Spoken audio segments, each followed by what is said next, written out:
Caitlin Clark, I said this on my show last week. There's not a more popular athlete in the world right now. I mean, she really is. As I said, Gab, the Taylor Swift of Yes. of, of No, basketball, really. that's a great analogy. I think that's That's what where I'm it here goes for. to Great show. analogies. Yeah, I think it's cool. I think it's you're right. She is the Taylor Swift of basketball right It now, really is. collegiate Yeah, one game. basketball. 0 games To be this year. honest, I only worked the home opener. I know we're 9-3. Okay, I know I was at the Cavs game last night, and I know it was a right. big walk-off thriller. The Naylor brothers just showed up in the extras in the 10th. So that was exciting. And it's funny because I was busy next door at Rocket Mortgage just watching the Cavs play. Yeah, yeah. So did you go to the Final Four women's tournament? I did. Yeah, I did. Did you? I did not. I actually, unfortunately and fortunately, I have a job where I have to cover the NBA at all times, so I can't be pulled away from it too long. And then the championship game, the Cavs were playing the Clippers Yeah. at the same time or right around the same time. Yeah. So I actually, that game was a road game, so I was kind of flipping back and forth. But yeah, I really wanted to see. I thought it would be a bigger deal to be able to see the Thursday night game, or I'm sorry, the Friday night when Iowa was playing Connecticut, and I watched all that game from home. I didn't know that Iowa would have a chance against South Carolina because nobody had a chance against South Carolina, it seems. So Right. were you able to go to the whole thing? Yeah. So I ended up it wasn't the most financially savvy decision I've ever made.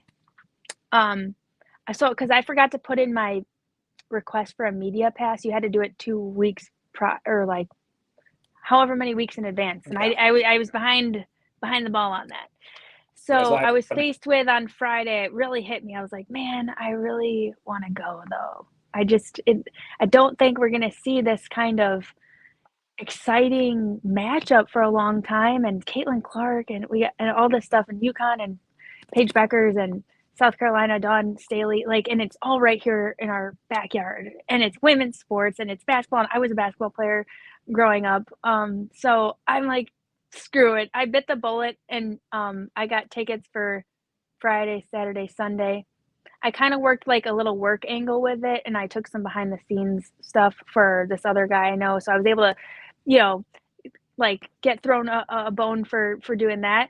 But yeah, basically it was my own little investment for my own entertainment because I just was so stoked about it. Yeah, I imagine it really, and I know a lot of people have said this, but it really is true. To me, when you think about like when I first started covering sports, forget the NBA, when I first started covering sports for newspapers, women's basketball was kind of an afterthought. I mean, we made sure that we ran the scores and the updates, but there just wasn't the audience. And now it's like I wish I had a women's basketball website because I'm sure it would just do so well. I know they're on the up and up. It's really grown, and I think that it's kind of odd because as great as Caitlin Clark and these other girls are, I think that it really there's historically been some really good players. Oh yeah, that we haven't kind of haven't gotten the attention. And I feel bad for them. I mean, I had their posters. I had Sue Bird poster growing up, and wow. Lisa Leslie was already a phenom by that point. Yeah. She was already, but and then like Diana Taurasi. It's crazy because there wasn't like social media when I was a child.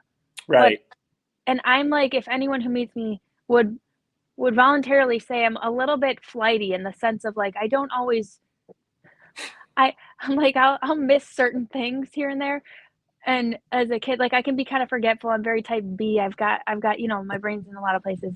But I knew what was happening with women's basketball as a child. Yeah. Like I was up to date and I was so interested and I knew who the names were and I obviously got a chance to watch them play. I don't know how, like it's not like I went to a WNBA game, but it must have been TV. That's why I think it's so fascinating. I'm like, I didn't have social media, but I was definitely invested. And it's just funny to fast forward, like you mentioned, all those players. Imagine if we had, I think it was a crossroads between the advent of all this social media Yeah.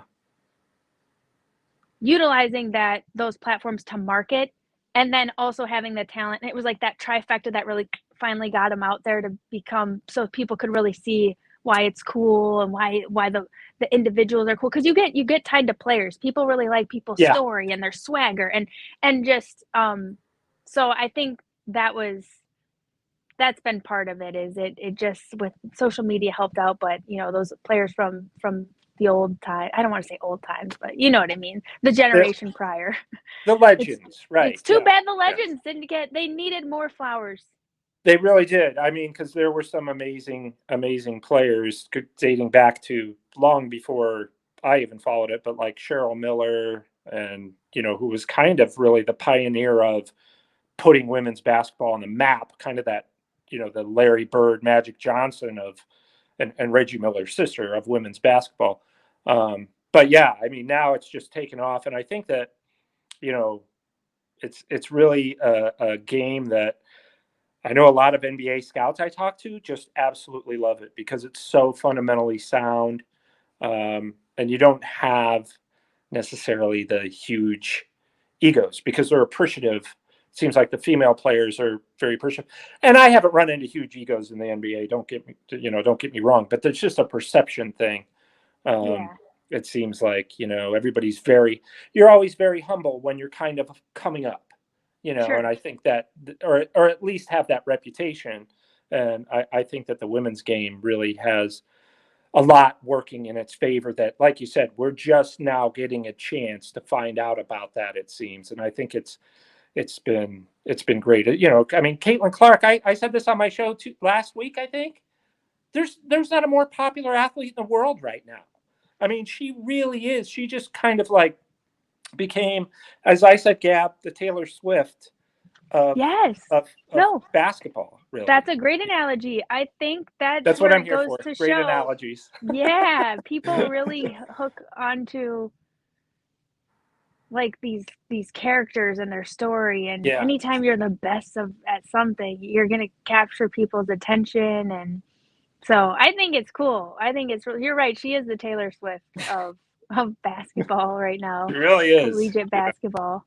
Yeah, yeah, and I think that'll create a lot of interest in the WNBA because fittingly, she's going to go to the Indiana Fever at number 1, and then number 2, I suspect Angel Reese is going to go to the LA Sparks, which is going to be just Here we go. booming for the league. Yeah, and I think Yeah. that's going to really create a lot of interest in what's going on there. So I also think that the men who have tried to popularize women's sports has been huge. Like from yeah, Kobe Bryant, being so invested and being like, "Hey guys, this is cool. Like you should think it's yeah, cool too." It's funny, they also needed a little bit of that push, like almost needed the men to say it's cool, because it's always the men who are bashing in the comments, like, why would I yeah, want to watch a slower game and they can't dunk and they're not athletes? And it's like, okay, it's a different game for sure, but it doesn't mean it can't like be fun or enjoyable no, or yeah, capture your attention with these players and the villain. That's what Angel Reese is, and yeah. and then and Caitlin Clark even has her own swagger. So it's not to say that they aren't fun. They just needed a little bit of a boost.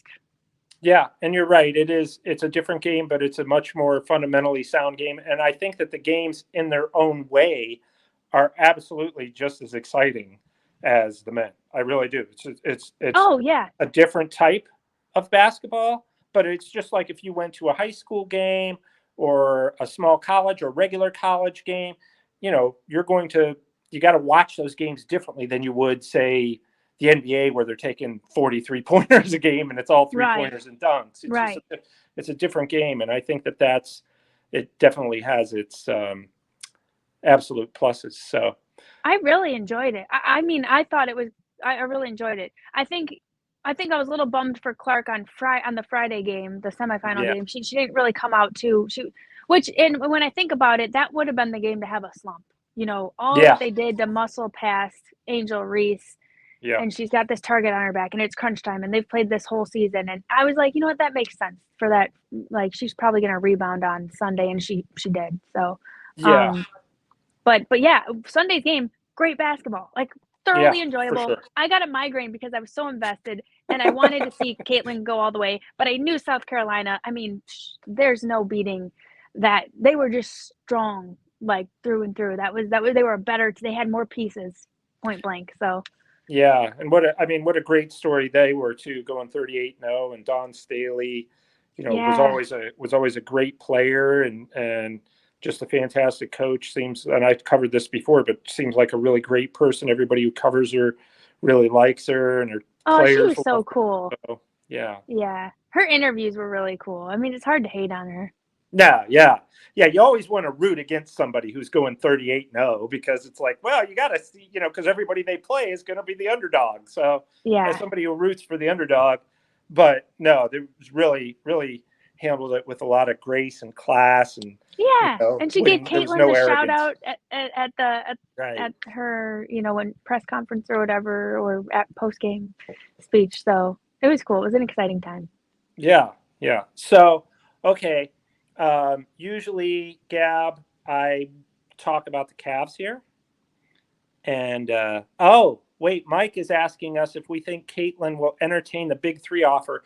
For people who aren't aware, Big Three is the, dare I say, washed up men's league of 3-on-3 players owned by Ice Cube, but they're not really washed up. They're just, a lot of them are guys who have retired and just they want to, go through the grind of the NBA anymore. And Ice Cube has offered Caitlin $5 million to play in the Big Three League, which would be, I believe it's coming up. It's in the spring.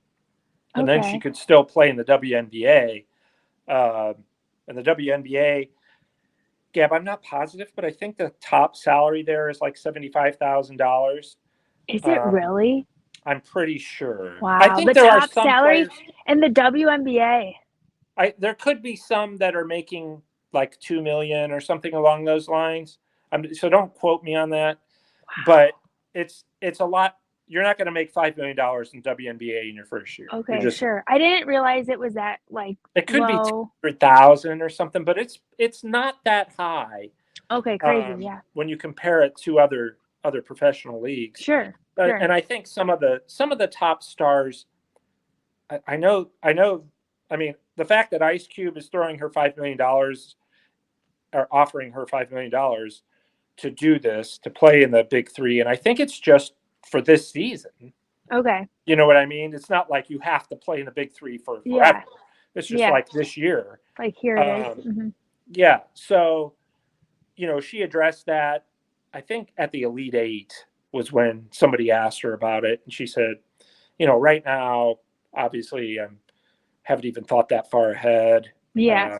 Very flattered, but that wasn't really in my wheelhouse, is kind of the way she put it. And so, I'm sure that she's going to make $5 million anyway. So, because of endorsements and those things, especially once she gets to Indiana. Sure. She's going to get all kinds of local endorsements, and not to mention nationally. But so that's something. And Mike, to answer your question, I'm guessing that she doesn't do it.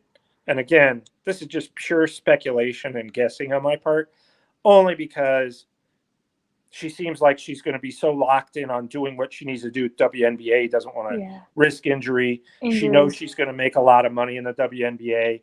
And I just think that would probably be it. If she did it, I'd be like, yes, awesome. But I'd be surprised if she did. Yeah, that's interesting.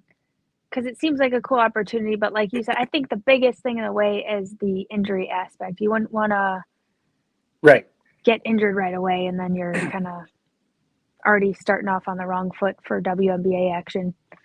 Right. Yeah, and Gab, if Ice Cube wants to throw $5 million around, I'd be willing to split it with you. You could be like the hype girl for the Big Three, and I will be your friend. Yeah, we will. That's the only skill I have. I'll have to keep practicing my outside jump shot, but listen, there you go. I'm still a nightmare on defense. Yeah, I was always terrible on defense. Yeah, I do think I saw the little comment pop up. I do think Nike, she'll get a big deal from. She's gonna, the millions are gonna be fine. So that's why, like like you said, I wouldn't be surprised if she just kind of turned down the big 3 offer thing. Yeah. And that's right. Shoe companies always come through too. So anyway, you were at the Cavaliers game.